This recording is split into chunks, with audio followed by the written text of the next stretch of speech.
Assalamualaikum warahmatullahi wabarakatuh.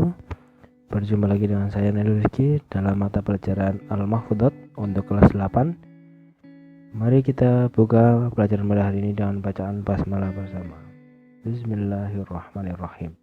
Selanjutnya teman-teman semuanya, kami ingatkan bagi yang belum menghafalkan atau belum setor dari 1 sampai dengan dars ke-4, silakan untuk segera disetorkan, bisa melalui Google Classroom maupun melalui Jabri. Selanjutnya untuk hari ini kita akan membahas tentang Ad-Darsul Khamisu atau pelajaran yang kelima. Silakan untuk teman-teman semuanya dipersiapkan buku dan alat tulisnya ya. Bagi yang sudah punya buku cetak silakan untuk diharokati, dan yang belum silakan untuk ditulis di buku catatan masing-masing. Oke, langsung saja kita masuk ke dalam pelajaran kelima atau Ad-Darsul Khamisu. Nanti saya akan bacakan, silakan untuk teman-teman disimak dan sambil diharokati. Langsung saja. Bismillahirrahmanirrahim. Ad-Darsul Khamisu, pelajaran yang kelima. Tatimmatu maqalati sholihin. Wa idza bulita binuqbatin fasbir liha. Man dha ra'aita musallaman la yunkabu. Wa idza asabaka fi zamanika shiddatun wa asabaka al-khatbul karihul as'abu. Fad'u li rabbika innahu adna liman yad'uhu min hablil waridi wa aqrabu. Ya, sudah ya. Silakan untuk di harokati dan juga nanti dihafalkan per bait ya, satu bait sudah hafal, nanti tinggal artinya seperti itu, atau langsung satu bait hafal artinya juga sekalian, monggo boleh, bebas ya, yang penting nanti setorannya lancar gitu. Selanjutnya kita akan membahas ke terjemah atau artinya. Di sini ada 3 bait ya, kita akan bahas satu persatu sekaligus nanti akan dijelaskan. Baik, untuk terjemahnya ini adalah Tatimmatu maqalati sholihin, yaitu kelanjutan perkataan sholih, yang mana kemarin sudah di dars 3 ada, dan ini adalah kelanjutannya. Nah, untuk bait yang pertama ini berisi tentang, sambil teman-teman dengarkan ya. Apabila engkau dicoba dengan suatu musibah, bersabarlah, mana ada seorang muslim tidak pernah dicoba. Sementara bait yang kedua adalah, maka apabila menimpa kesengsaraan dan kepedihan atau bahaya dalam hidupmu yang tidak engkau sukai karena sangat menyulitkan, lanjut dari bait ketiga, yaitu maka berdoalah engkau terhadap Tuhanmu, sesungguhnya dia sangat dekat bagi orang yang berdoa kepadanya, bahkan dia lebih dekat daripada urat nadinya sendiri atau urat nadinya orang yang berdoa. Baik, sembari saya jelaskan. Yang pertama, apabila engkau dicoba dengan suatu musibah, bersabarlah, mana ada seorang muslim tidak pernah dicoba. Ya, ini teman-teman semuanya.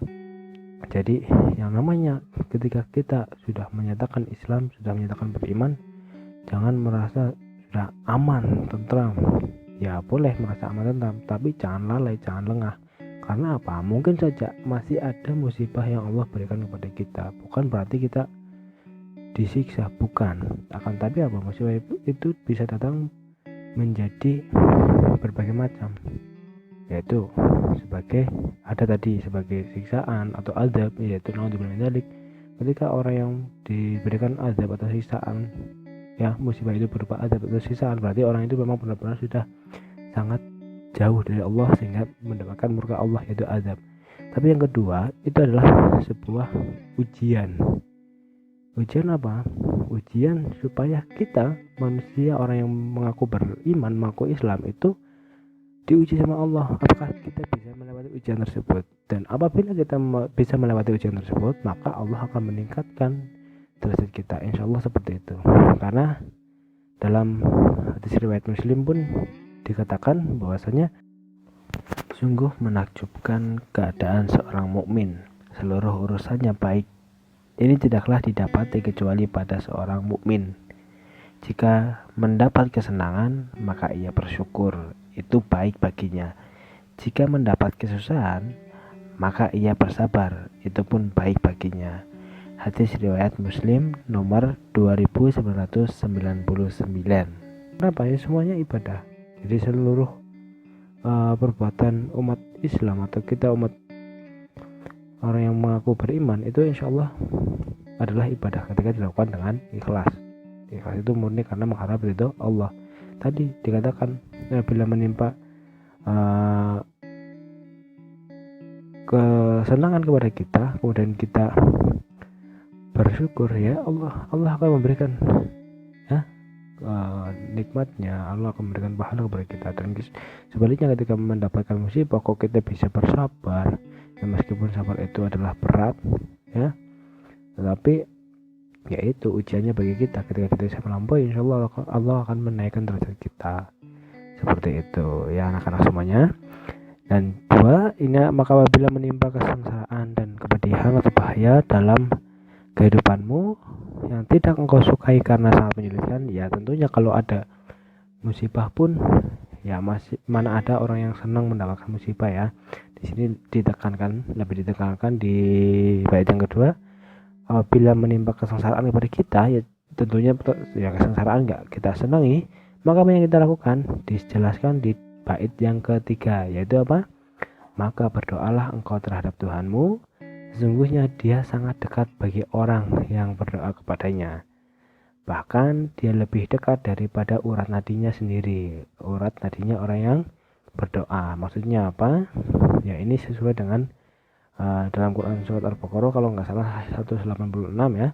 Di situ disebutkan,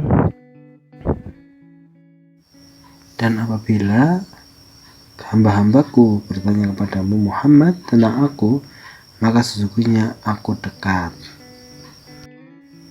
Dan apabila hamba-hambaku bertanya kepadamu Muhammad tentang aku, maka sesungguhnya aku dekat. Ya, dan Allah menyuruh kepada kita manusia untuk berdoa kepada Allah, maka Allah akan mengabulkan seperti itu. Ya karena apa? Dalam Quran surat Qaf juga disebutkan bahwasanya seperti di bait ketiga adalah Allah itu lebih dekat daripada urat nadinya sendiri. Maksudnya apa? Ketika orang itu mau berdoa kepada Allah, ketika orang itu mau mengadu kepada Allah, ketika punya keinginan, ketika punya masalah, ketika pokoknya segala kehidupannya dia dekat dengan Allah, artinya dia selalu kembali kepada Allah, maka Allah itu akan dekat. Artinya ketika kita membutuhkan Allah, insya Allah akan selalu bantu, Allah akan selalu tolong, Allah akan selalu membimbing kita ke jalan yang Allah ridhoi, bukan Allah sesatkan kita. Naudzubillahi min dzalik. Yaitulah untuk mahfudz ke-5. Semoga teman-teman semuanya bisa menghafalkan dengan baik dan paham, kemudian bisa menyetorkan ke saya ya melalui yang sudah ditentukan, yaitu Google Classroom maupun Jabrik saya. Selanjutnya saya akan bagikan mukoyatahnya atau mufradat, silakan bisa ditulis ya. Ini bisa di pause di sini untuk dicatat terlebih dahulu. Ini yang pertama.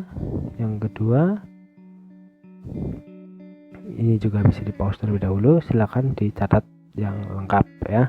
Nanti ketika sudah masuk di pembelajaran tatap muka, semoga segera bisa ya, dan berakhir corona ini sehingga kita bisa berjumpa lagi. Nanti akan dicek satu persatu bukunya apakah lengkap atau tidak. Kemudian itu yang mungkin dapat kami sampaikan.